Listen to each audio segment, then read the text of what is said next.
Hi, I'm Tony Soli, owner of New England Slip Solutions. This is Fall Prevention Friday. Sorry for the late video. I know it's almost dinner time. It's coming to you from my truck. We've been on the road all day today in southern New England, giving some quotes and doing some work today. So it's very important I do these videos for you. So here we go, floor mopping. Floor mopping is a very critical part in slip and fall prevention. And, you know, for two reasons. One, you can slip and fall while you're mopping the floor, and for the other reason, keeping a clean floor makes the floor safer. And what we mean by that is, even if you have a poor coefficient of friction on your floor, if it's dirty, it's going to be worse. So you want to make sure that the floor is cleaned properly. So step one in the cleaning process is selecting the right soap. So you don't want to use wood soap on a tile floor, and you don't want to use a dish soap on a wood floor or a tile floor. You want to use the soap that's recommended for that floor on that floor. We also recommend you stay away from animal-based soaps or animal fat-based soaps. And the reason why we recommend that is because animal fat is greasy, right? If you ever cooked a steak or a burger, you know they can be greasy. So stay away from animal-based products if you can. Use natural products, please, if you can. It's just safer, and they're easy to work with. So you're going to mix the soap to the proper dilution ratio. This is critical. Most people think more soap cleans better or smells better. It might smell better, but it actually causes a bigger problem because it's harder to remove that soap, and soap that stays on a floor can become slippery tomorrow when it starts to rain and your floor is dry. So use the proper dilution ratio. So first thing you're going to do is you're going to apply the soap and water to the floor at the proper dilution ratio, and we recommend the slop method. That's one of two ways. You're either going to dip your mop in the bucket, drop it on the floor, dip your mop in the bucket, drop it on the floor. Notice I'm not saying spread it out. That's all you're going to do. Or you're going to take the bucket, kick it over, and let it go over the floor, and you're going to kind of spread it out with the mop. Either way is okay. We like just dumping the bucket out and kind of letting the water do what it needs to do. We let it sit for about 10 to 15 minutes, especially in a commercial kitchen or a restaurant. And the reason why I let it sit 10 to 15 minutes is because that allows the cleaner to start breaking down the contaminants of the floor.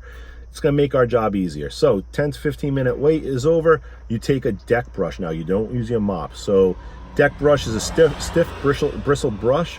You can use stiff bristled push brooms. Work great for this. And you're going to scrub your floors.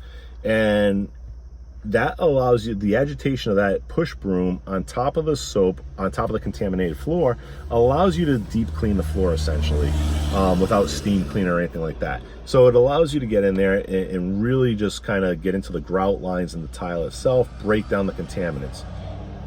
Once that's all done, you want to rinse the floor.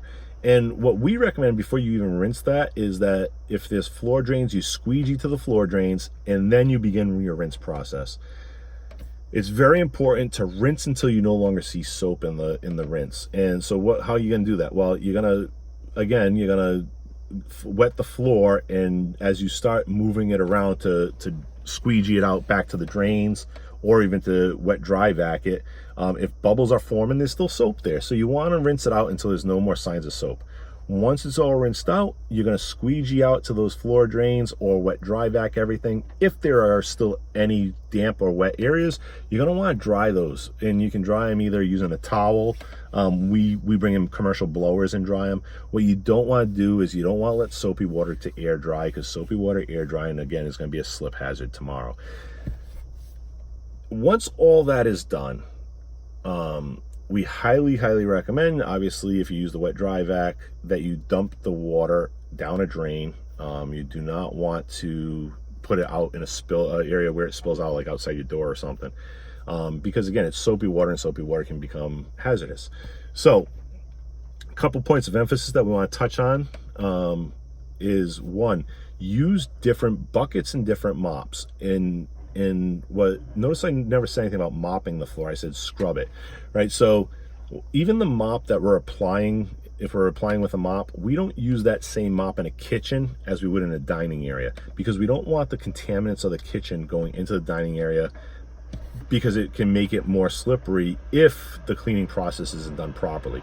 So you should really, in a commercial setting, if you're going to have your employees do your own floor care, you really want to make sure they have tools for their kitchen area and tools for their dining area, and try not to cross-contaminate them. The other thing is the rinse water. If you don't have a hose you can hook up to a sink, you're going to want to use a bucket. Well, don't use the same bucket that had soap. Soap can go into porous surfaces. It can attach to plastics. So you're going to fill up a bucket with soap and water, you're going to pour it on the floor, and then you're going to rinse that bucket, you're going to pour water back into it and pour it on the floor again. There still can be residual soap in there, and you're just fighting an uphill battle. So you should really use a bucket for soap and water and a bucket for rinse water. So again, keep all your tools separate. Use a separate deck brush and mop for the kitchen as you than you would for a dining area. Use a separate soap and water bucket from a separate water, just a water rinse bucket of its own. Use a wet dry vac or a squeegee as the primary means of getting the wet floor up. As long as you can do those things, you'll have a safer floor. We hope this video helped. We appreciate you watching Fall Prevention Friday videos.